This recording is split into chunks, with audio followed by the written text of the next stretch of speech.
오늘 주신 하나님의 말씀 창세기 32장 1절에서 12절까지 말씀입니다. 창세기 32장 1절에서 12절까지 다 찾으신 줄 알고 한 목소리로 크게같이 읽겠습니다. 창세기 32장 1절에서 12절입니다. 시작. 야곱이 길을 가는데 하나님의 사자들이 그를 만난지라. 야곱이 그들을 볼 때에 이르기를 이는 하나님의 군대라 하고 그 땅 이름을 마하나임이라 하였더라. 야곱이 세일 땅 에돔 들에 있는 형 에서에게로 자기보다 앞서 사자들을 보내며 그들에게 명령하여 이르되 너희는 내 주 에서에게 이같이 말하라.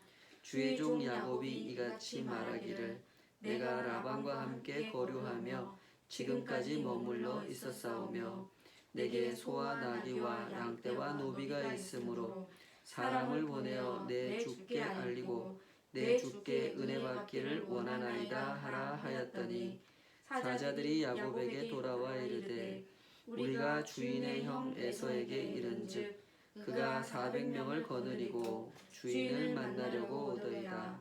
야곱이 심히 두렵고 답답하여 자기와 함께한 동행자와 양과 소와 낙타를 두 떼로 나누고 이르되 에서가 와서 한 떼를 치면 남은 한 떼는 피하리라 하고 야곱이 또 이르되 내 조부 아브라함의 하나님 내 아버지 이삭의 하나님 여호와여 주께서 전에 내게 명하시기를 내 고향 내 족속에게로 돌아가라. 내가 내게 은혜를 베풀리라 하셨나이다. 나는 주께서 주의 종에게 베푸신 모든 은총과 모든 진실하심을 조금도 감당할 수 없사오나 내가 내 지팡이만 가지고 이 요단을 건넜더니 지금은 두 때나 이루었나이다. 내가 주께 간구하오니 내 형의 손에서 에서의 손에서 나를 건져내시옵소서. 내가 그를 두려워함은 그가 와서 나와 내 처자들을 칠까 겁이 나기 때문이니이다. 주께서 말씀하시기를 내가 반드시 내게 은혜를 베풀어 내 씨로 바다에 셀 수 없는 모래와 같이 많게 하리라 하셨나이다. 아멘. 아멘. 오늘 주신 말씀으로 심히 두렵고 답답하여 이런 제목으로 말씀 증거하겠습니다. 2002년에 미국 펜실베니아주 서머셋이라고 하는 동네에서 그 동네에 광산이 하나 있었는데 그 광산에서 일하던 9명의 광부가 매몰되는 사고가 발생하게 됩니다. 곧 구조 작업이 시작이 됐고 이제 매스컴이 달려들면서 전 국민의 이목이 이 사고 현장으로 쏠리게 됐습니다. 구조 작업에서 제일 중요한 작업은 이 매몰된 광부들이 숨을 쉴 수 있도록 공기구멍을 정확하게 그 매몰 현장에 공기구멍을 뚫어가지고 숨을 쉬게 해주는 그 작업이 제일 중요했어요. 이 일을 하기에 가장 적합한 사람이 누군가를 빨리 수소문 해가지고 그 측량 기사인 밥 롱이라고 하는 사람을 찾아냅니다. 이 사람이 이제 자기가 가지고 있는 위성 관측 장비를 동원해가지고 이 매몰된 광부들이 묻혀 있는 그 장소, 공기구멍을 뚫기에 적합한 꼭 필요한 그 장소를 찾아내는데 성공하고 구멍을 뚫어서 이 9명의 광부들이 숨을 쉴 수 있게 됩니다. 그리고 나서 이제 구조 작업이 계속 진행이 돼가지고 결국 이 9명의 광부들이 다 구출되는 그런 상황이 됐죠. 사람들이 그 모습을 보고 다 기뻐했습니다. 뭐 교회에서는 감사의 의미로 종을 치고 이렇게 감사의 예배도 드리고 그랬다 그러죠. 그러자 이제 이 그 구조에 참여했던 사람들, 구조된 사람들, 이 사람들이 전부 다 그 국민 영웅으로 떠오르기 시작해요. 전국에서 몰려온 이 카메라, 이 언론에서 비치는 이 카메라에 이 사람들 모습이 나가고, 그러면서 이 사람들이 이제 하루아침에 유명인사가 되기 시작하죠. 방송에 나가가지고 자기 이야기를 이제 이렇게 털어놓고 또 그거에 따른 이제 그 출연료도 받고 이러면서 사람들이 유명세를 타기 시작해요. 어떤 사람은 방송 출연하는 게 재밌고 또 출연료도 쏠쏠하게 많이 들어오고 하니까 광부 일을 그만둬버리고 이제 아예 그 일을 하는 사람도 나올 정도가 됐죠. 여기서 이제 제일 인기가 많았던 사람이 누구일 것 같아요? 바로 그 가장 중요한 작업이라고 했던 그 공기구멍 뚫었던 밥롱이라고 하는 측량 기사가 가장 주목받는 인물이 되는데 정말 이 사람은 자기가 이 직업을 가지고 일하는 동안에 자기한테 이런 일이 생길 거라고 한 번도 상상을 못 해봤을 거예요. 근데 이 매몰 사고가 발생하고 구조 작업에 참여하면서 그날부터 이 사람은 이제 이작 스타가 된 거예요. 방송에 출연하고 영화에 출연하기로 계약을 맺고 TV 방송 프로그램에 출연하기로 계약을 맺으면서 자기 평생에 만져보지 못한 큰 돈을 만지게 됩니다. 그 이제 출연 계약을 맺고 나서 받은 돈이 그 당시 돈으로 15만 달러. 이제 지금 우리나라 돈하고 이렇게 환산해 보면은 약 1억 8천만 원 정도 되는 거액의 수표를 받게 돼요. 그러나 조금 있다가 상황이 아주 안 좋은 방향으로 흘러가기 시작해요. 이 밥롱이 영웅으로 대접받는 것을 싫어하는 사람들이 등장합니다. 그 사람들이 누구냐면 이 구조받은 그 9명의 광부들이에요. 이 광부들 중에는 우울증을 앓는 사람, 기억상실증에 걸린 사람, 편두통, 불면증에 시달리는 사람 이런 사람들이 생겨나기 시작했는데 이 사람들이 참 구조를 받은 사람으로서 고마워해야 정상일 텐데 엉뚱하게도 이 밥롱이라고 하는 측량기사에 대해서 불평을 쏟아내기 시작해. 아니 죽을 뻔하다가 살아난 사람들은 우린데 그러면 우리가 더 관심을 받고 주목을 받고 인기를 얻어야 되는데 왜 저 밥롱이 관심을 받고 유명해지냐. 이걸 따지면서 이 사람들이 이 불평을 하기 시작한 거예요. 이런 소리를 들은 그 밥롱이라는 사람이 마음이 어떻겠어요? 굉장한 허탈감에 이 사람이 깊이 침체되기 시작해요. 어느 날 저녁에 밥롱의 아내가 이제 밖에 나갔다 일을 마치고 집에 돌아와 보니까 남편이 소파에 잠들어 있어요. 그래서 거기 잠자지 말고 일어나서 밥 먹으라고 남편을 깨우고 자기는 이제 뭐 음식을 차리는데 남편이 일어나더니 내 양말 어딨냐고 양말 찾느라고 막 그것 때문에 그렇게 막 짜증을 막 심하게 내더니 밖으로 나가더래요. 뭘 하는지 모르고 그냥 자기는 좀 짜증이 났나 보다 하고 음식을 준비하는데 뭔가 느낌이 이상해서 나가보니까 자기 남편이 자동차로 가더니 자동차 그 다시방 안에 대시보드 그 안에 넣은 그 총을 꺼내가지고 그 권총을 자기 머리에다 대고 죽으려고 하는 거예요. 그 모습을 본 와이프가 얼마나 놀랬겠어요. 여보 제발 그러지 말아요 하고 소리를 질렀지만 결국 그는 스스로 그 자리에서 목숨을 끊어버립니다. 우리나라에서도 이 사건하고 비슷한 사건이 있었습니다. 실제로 일어난 사건을 어떤 작가가 희곡 작품으로 탄생을 시켜가지고 연극 무대까지 올리기도 했던 그런 사건인데 우리 상호님 저하고 보셨던 그 연극 기억나십니까? 제가 고등학생 때 실제로 이 연극을 봤는데요. 이 사건은 1967년도에 있었던 사건입니다. 출세기라고 하는 제목으로 이렇게 희곡 작품으로 만들어져서 지금도 이렇게 연극 무대에 올려지고 있는 그런 사건인데요. 실화 사건을 바탕으로 만든 작품이죠. 1967년도에 충청남도 청양에 그 금을 캐는 광산이 하나 있었는데 그 광산에서 일하던 김창선이라는 분이 이제 땅속에 들어가서 금을 캐다가 갑자기 이제 매몰 당하는 사고를 당하게 되죠. 그 사고를 이제 당하고 나서 이제 무려 이 사람이 20일이 넘는 시간 동안 그 땅속에 갇혀 지내게 돼요. 이제 뭐 그 당시 우리나라 이 TV 방송에서 막 취재를 하면서 20일 동안 이 구조 현장을 다 취재를 하면서 과연 이 사람이 살아있을 건가 죽었을 건가 막 이런 걸 이제 추측을 해가면서 방송 보도를 했고, 그러다가 20 며칠 만에 드디어 이 사람을 이제 구조하는 데 성공해요. 구조했는데 이 사람이 살아있는 거예요. 우리가 이제 보통 학교에서 배울 때 사람은 일주일 동안 굶으면 그 이상 굶으면 죽는다 이렇게 배우잖아요.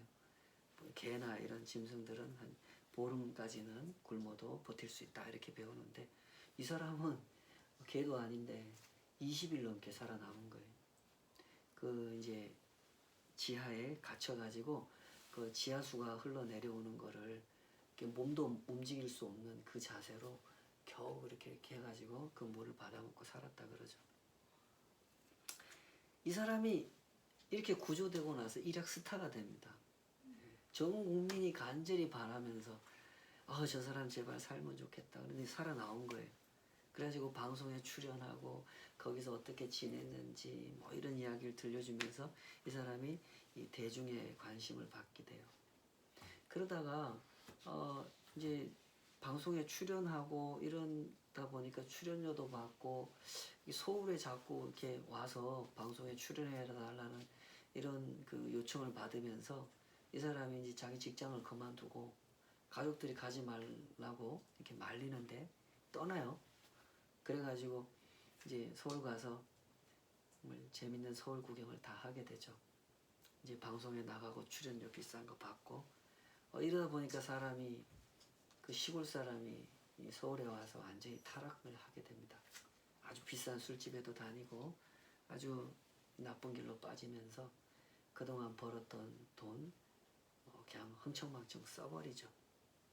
시간이 가다 보면 이 매스컴의 속성이라고 하는 게 그런 거잖아요.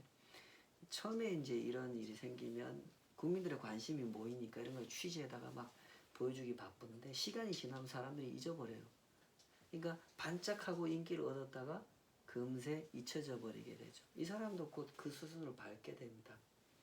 그러면서 이 사람 이제 모아놨던 돈도 다 떨어지고 갈 곳도 없어지고 초라한 그의 모습은 다시 갈 곳이 없어서 고향집으로 돌아가게 됐다. 그런 이야기입니다. 이 실화 사건을 작품으로 써낸 그 희곡을 써낸 사람이 뭘 말하고 싶어서 이 이야기를 작품으로 만들었는지 이해하실 수 있을 겁니다. 사람의 마음이라고 하는 것이 얼마나 헛된 영광에 쉽게 현혹당하는지, 주변 사람들의 관심, 대중의 관심이라고 하는 것이 얼마나 신뢰할 수 없는 것인지, 그럼에도 불구하고 그런 것들을 신뢰하고 의지하다가 인생이 얼마나 쉽게 망가질 수 있는지를 보여주기 위해서 이 사건을 작품으로 만들었던 것이죠. 사람의 마음이라고 하는 것은 이렇습니다.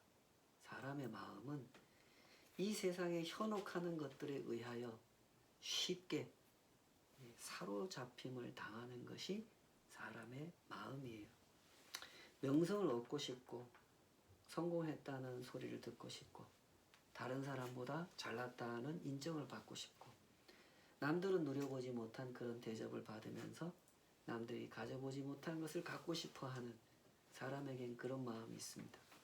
때문에 사람의 마음은 그것들로부터 쉽게 현혹을 당하는 겁니다. 이런 예를 가장 흔하게 볼 수 있는 그 직업 분야가 아마도 연예계일 겁니다. 젊다고 하기에는 너무나 어린 나이에 요즘 뭐 걸그룹이나 보이그룹이나 이런 연예인들 보면 10대의 나이부터 이미 막 빠른 친구들은 막 중학생 때 데뷔하고 이러잖아요. 너무 어린 나이에 연예계에 데뷔를 해서 대중의 큰 관심을 받는 그런 자리에 서서 일을 하게 됩니다. 춤을 추고 노래를 부르고 텔레비전에 나오면 많은 사람들이 이제 이 연예인들을 알아보고 편지도 쓰고 선물도 보내주고 이러면서 뜨거운 관심을 받게 되죠. 그런데 이 연예인들이 하는 말을 들어보면 그런 관심을 많이 받는 연예인들일수록 대중의 관심이 높아지면 높아질수록 그 마음이 더 불안해진다는 거예요. 언제 이 인기가 식어버릴지 모른다. 그러면 나는 그 다음에 어떻게 해야 되나. 이런 생각이 자꾸 들어서 인기가 높아지면 높아질수록 불안해진다는 거예요. 지금 야곱의 마음이 그래요. 야곱은 하나님의 도우심으로 이제 약속의 땅으로 들어가고 있어요. 돌아가고 있죠. 하나님은 야곱을 그 땅으로 인도하셔서 약속하신 땅에 그 약속하신 나라, 하나님 나라를 세우려고 하세요. 그러나 야곱의 마음은 어때요? 하나님의 나라? 그런 건 하나도 관심이 없어요. 야곱은 오직 나의 나라, 나의 재산, 우리 집, 내 자식들 여기에만 그의 마음은 몰두되어 있죠. 그래서 야곱의 마음은 불안해요. 왜? 에서가 기다리고 있거든요. 하나님께서는 야곱의 이런 마음을 다 알고 계시죠. 그래서 하나님의 군대들, 마하나임, 지난주에 기억나죠? 그 하나님의 두 군대를 보여주셨어요. 그러나 그럼에도 불구하고 야곱은 여전히 불안해합니다. 야곱은 내가 길을 가는데 누구와 함께 가고 있는지를 모르는 거예요. 사모님 알고 계세요? 내가 인생길을 걸어가는데 누구와 함께 길을 가고 있는지 알고 계세요? 아셔야 돼요. 야곱이 이걸 몰라요. 내가 길을 가는데 하나님과 함께 그 길을 가고 있다는 걸 모릅니다. 하나님의 군대들을 딱 보여주면 그걸 보고 잠깐 우와 감동 마하나임 하나님의 두 군대 이런 거 그냥 잠깐이에요. 잠깐 이름만 짓고 막 노래 부르고 막 그러다가 금방 잊어버리죠. 그래서 불안해지는 거예요. 에서가 나를 기다리고 있을 텐데 어떻게 하지? 라고 생각하면서 그 불안한 마음을 어쩔 줄을 모르는 거예요. 그래서 야곱이 뭘 합니까? 에서를 자기가 직접 만나기 전에 자기 사자들을 보내요. 자기 집 종들을 에서한테 먼저 보내죠. 잘 준비를 시켜가지고 아마 선물도 좀 준비를 했을 겁니다. 에서를 만나면 이렇게 공손하게 이야기해라. 내 주여, 내 주께 보고하고 내 주께 보호를 받고 싶어서 이렇게 말해라. 라고 알려주고 자기 종들을 에서한테 먼저 보냈죠. 그러자 그 종들이 에서를 만나고 돌아와서 야곱에게 보고를 합니다. 우리 그 장면 다시 한번 읽어봅시다. 잘 읽어보셔야 돼요. 32장 6절입니다. 6절 시작. 사자들이 야곱에게 돌아와 이르되 우리가 주인의 형 에서에게 이른즉 그가 400명을 거느리고 주인을 만나려고 오더이다. 여기서 잠시 이 말의 의미를 잘 생각해 보세요. 지금 야곱의 종들이 돌아와 가지고 야곱한테 보고한 이 말은 무슨 뜻인가 잘 보세요. 우리가 주인의 형 에서에게 이른즉 가서 만나봤더니 그가 400명을 거느리고 주인을 만나려고 오더이다. 이 말은 에서가 지금 야곱 당신을 죽이려고 400명의 군사를 거느리고 오고 있습니다. 라는 뜻일까요? 아니면 에서가 야곱 당신을 호위해 주려고 군대를 거느리고 이쪽으로 오고 있는 중입니다. 라는 뜻일까요? 무슨 뜻일 것 같아요?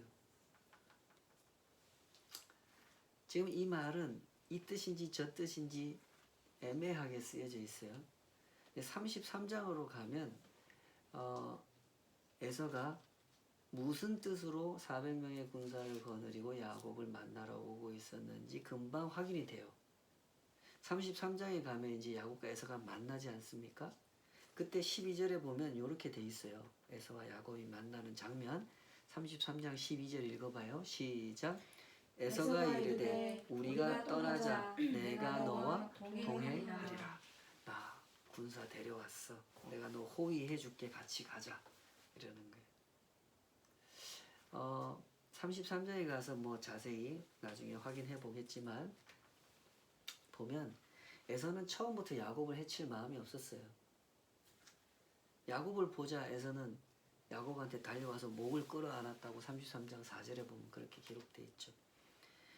그리고 그 이후에도 에서는 야곱을 해치지 않습니다. 처음부터 야곱을 해칠 마음이 없었던 거죠. 만약에 에서가 야곱에게 복수할 생각을 했다면 야곱이 종들을 먼저 보냈을 때 그 종들을 먼저 해쳤겠죠. 그리고 기습을 해가지고 야곱의 가족들을 해쳤을 겁니다. 그러나 에서는 전혀 그런 행동을 하지도 않았고 나중에 곱게 야곱을 보내주죠. 그러나 야곱은 자기 종들을 보내놓고 종들이 돌아와서 에서가 400명의 군사를 거느리고 이쪽으로 오고 있습니다 라는 말을 듣고 불안해해요. 뭐라고 해석한 거예요? 야곱은 날 죽이러 오는구나 라고 해석한 거예요. 이 야곱의 불안한 마음이 얼마나 극심했는지 성경은 야곱의 그 마음 상태를 이렇게 설명을 해줘요.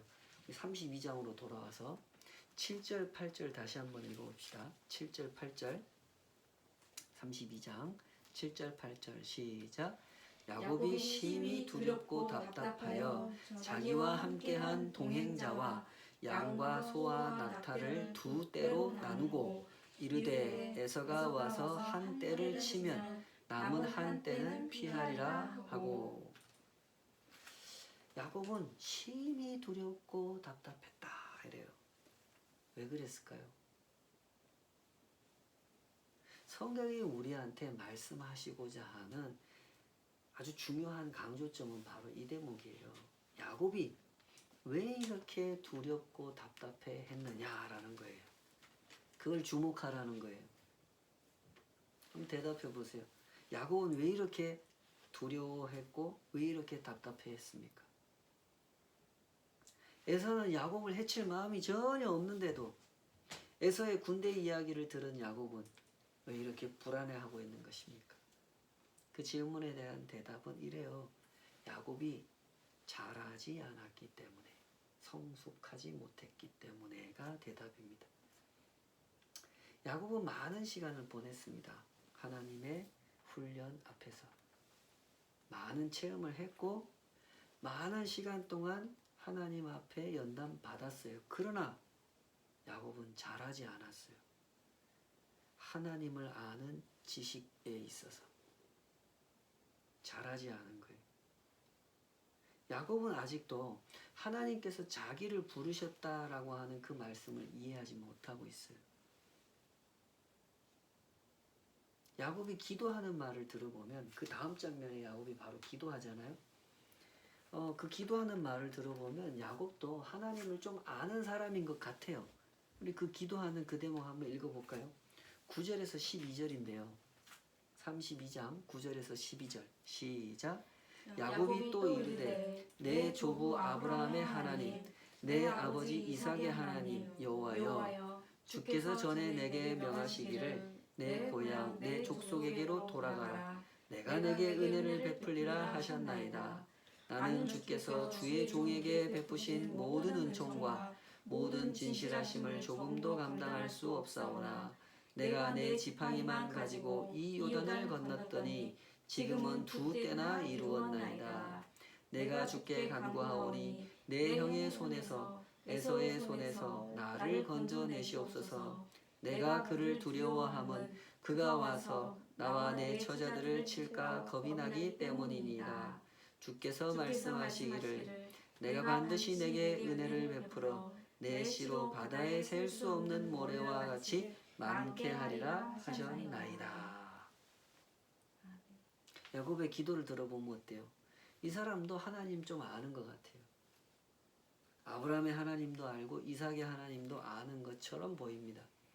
하나님께서 베풀어 주신 은혜 덕분에 내가 이렇게 부자가 된 것도 알고 있는 것 같아요. 그러나 야곱은 두려워합니다. 입으로는 하나님이 주신 재산입니다 이래 놓고 실제로는 이거 내 겁니다 라고 생각하고 있는 거예요.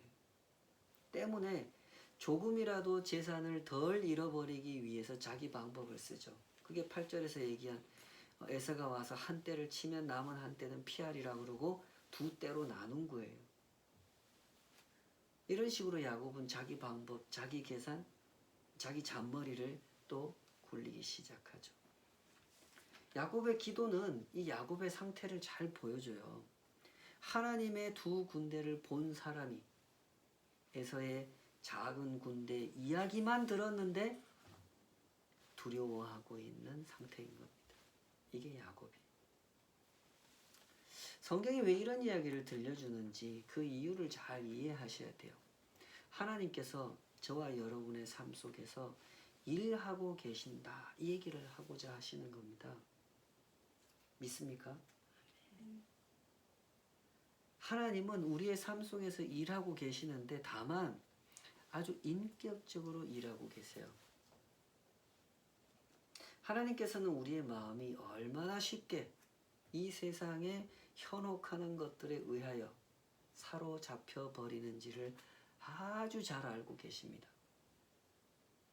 장자권 앞에서, 라반 앞에서, 에서 앞에서, 결혼 문제 앞에서, 재산 문제 앞에서, 이 군대 문제 앞에서 얼마나 쉽게 두려움을 품어버리는지 하나님은 우리의 마음을 잘 아시죠. 그래서 하나님께서 뭘 하시는 겁니까? 연단이라는 걸 하시는 거예요. 우리의 마음을 훈련시켜서 성숙시켜 가시는 겁니다. 왜 성숙시키려고 하십니까? 성숙되지 않으면 아무리 많은 체험을 해도 절대로 하나님을 바라볼 수 없기 때문에 그래요. 하나님의 세계를 보려고 하지 않고 하나님이 무슨 일을 하려고 하시는지를 보려고 하지 않기 때문에 하나님은 우리를 어떻게 해서든 연단시켜서 성숙시키려고 하는 거예요. 어른이 되고 나서 선생님도 고등학생이 됐는데 내가 어릴 때 다녔던 그 초등학교 운동장에 가보면 어때요?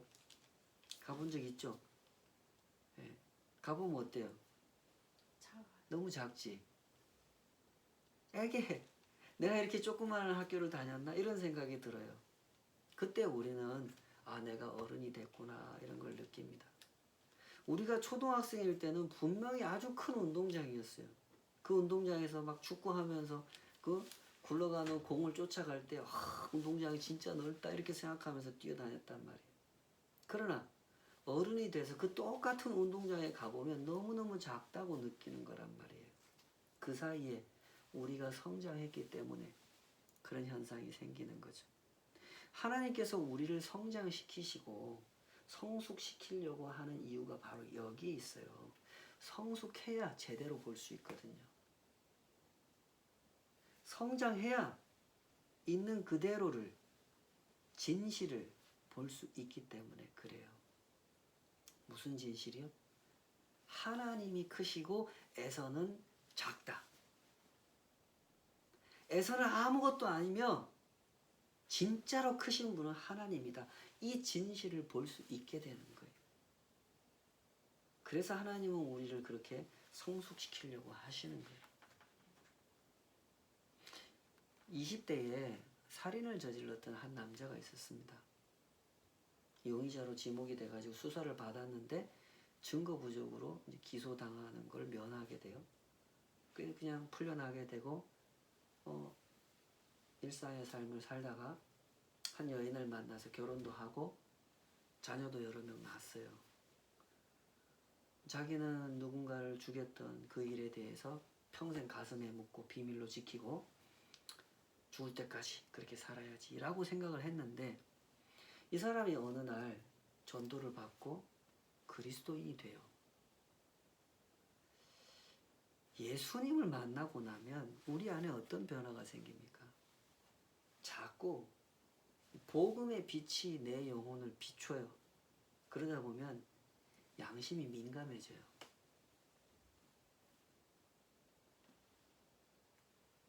그런 시간을 지나다 보면 아, 내가 뭘 해야 될지 알겠다 이런 게 떠오르죠.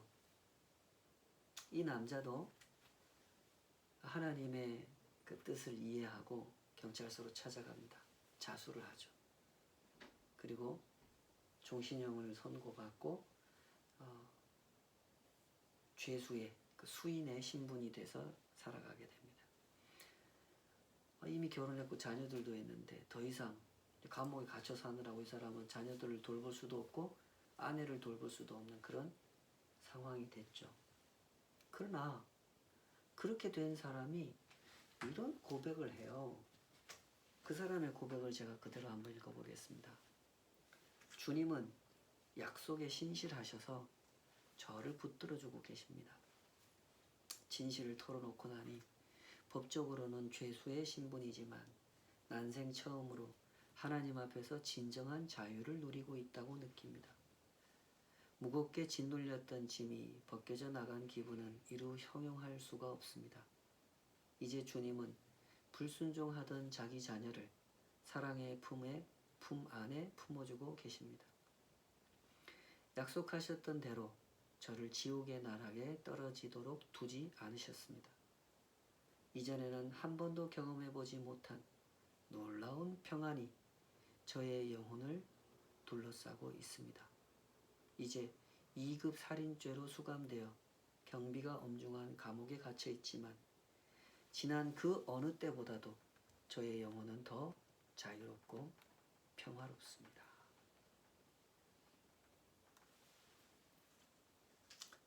나와 나의 아이들, 나와 내 아내의 관계도 중요하지만 무엇보다도 하나님과 나의 관계가 중요하다는 사실 앞에 선 사람. 이 사람의 결단과 그 고백이 여러분의 마음에는 어떻게 들리십니까? 내가 그 입장이어도 이 사람과 같은 결정을 했겠습니까? 가만히 우리가 살아온 시간들을 한번 돌아보십시다. 여러분께서 불안해했던 그 문제들, 심히 답답해하고 두려워하던 그 사건들을 한번 떠올려 보십시오. 그 모든 일들은 지금 과거의 일이 돼버렸죠. 모든 일이 그렇지 않습니까? 때가 되면 왔다가 때가 되면 갑니다. 다만 어떻게 지나가느냐, 그게 중요하죠. 어떤 사람들은 그냥 지나갑니다. 아무 생각 없이. 기도도 없고 성찰도 없고 묵상도 없고 배우는 것도 없고 성숙도 없이 그냥 지나가 버려요. 에이, 재수가 없었네. 그러면서 그냥 지나가 버리는 거예요. 그래서 많은 시간이 지나고 많은 체험을 하지만 잘하지를 못하는 거예요. 야곱의 상태가 딱 그런 상태입니다. 많은 체험을 했지만 많은 세월 동안 연단이라는 걸 받았지만 기도하는 소리를 들어보면 나름대로 이 야곱도 하나님을 알고 있는 사람 같아 보이지만 야곱은 전혀 잘하지 않았습니다. 나보다 앞서가시는 하나님. 나 야곱의 나라가 아닌 하나님의 나라를 세우시기 위하여 아브라함에게, 이삭에게 언약을 주시고 그 언약대로 실행하시는 하나님. 이 하나님을 배우지 못했던 것입니다. 부디 자라가시기 바랍니다. 그래야 진실이 보입니다. 그래야 제대로 보이는 겁니다. 내 인생에서 뭐가 중요한 것이고 무엇이 안 중요한 것인지, 뭐가 정말로 큰 거고 뭐가 정말 작은 건지 이게 제대로 보이기 시작하는 것입니다. 성경을 대할 때마다 하나님께서 하시는 일이 무엇인지를 잘 보십시오. 하나님은 하나님의 사람들을 성숙시키려고 하십니다. 물론 사람들은 잘 배우려고 하지 않죠. 야곱이 그랬던 것처럼 우리들 역시 잘 배우려고 하지 않습니다. 그러나 그럼에도 불구하고 하나님은 하나님의 일을 멈추시지 않습니다. 마하나임으로 안 되니까 그 다음 장면 13절에 가면 하나님이 뭐 하십니까? 잠 못 이루는 야곱을 찾아오셔서 야곱하고 밤새 씨름을 하시지 않습니까? 이분이 우리 하나님이십니다. 하나님은 당신께서 부르신 사람들을 성숙시키는 그 일을 멈추는 법이 없는 법이 없는 하나님이세요. 우리가 성숙할 때까지 예수 그리스도의 장성한 분량에 이르기까지 하나님은 우리를 연단하십니다. 부디 그 선하신 손에 여러분의 삶을 맡기고 따라가시기 바랍니다. 분명히 하나님의 나라를 맛보게 되실 것입니다. 우리 같이 기도하십시다. 아버지 하나님, 주님의 그 선하신 손을 찬양합니다. 야곱 같은 인생들, 한 사람 한 사람 참 답이 안 나오는 인생들이지만 주님께서는 이 인생들을 붙들고 계십니다. 그 삶에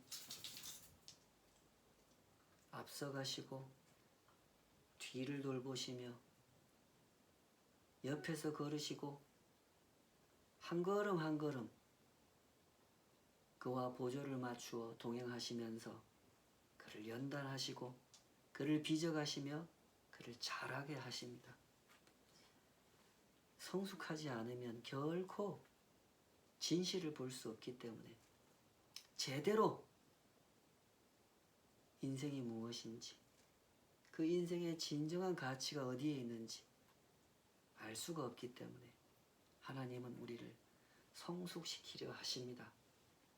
그 일을 행하시되 쉬지 아니하시고 신실하게 날마다 일하시는 하나님의 그 손을 주여 우리가 볼 수 있게 하여 주시옵소서. 그 손에 그 능하시고 그 선하신 손에 우리의 삶을 온전히 맡겨드리고 나를 자라게 하시는 하나님을 경험케 하여 주시옵소서.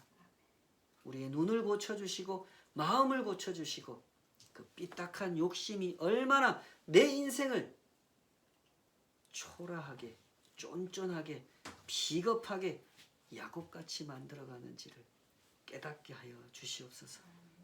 주님의 손이 우리를 만지실 때 우리가 비로소 성장하게 되고 성숙하게 되어 하나님이 보시는 것을 함께 보고 하나님께서 걸으시는 방향대로 주님을 따라 걷는 동행의 기쁨을 맛보게 될 줄 믿습니다. 우리의 삶이 주님의 손에 있사오니 주여 결코 우리를 놓지 마시고 날마다 연단하여 주시옵소서.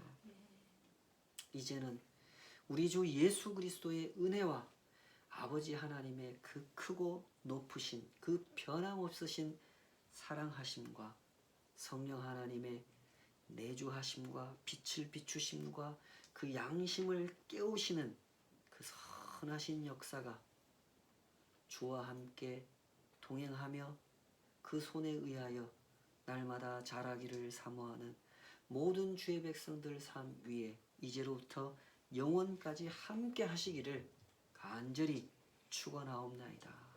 아멘. 아멘.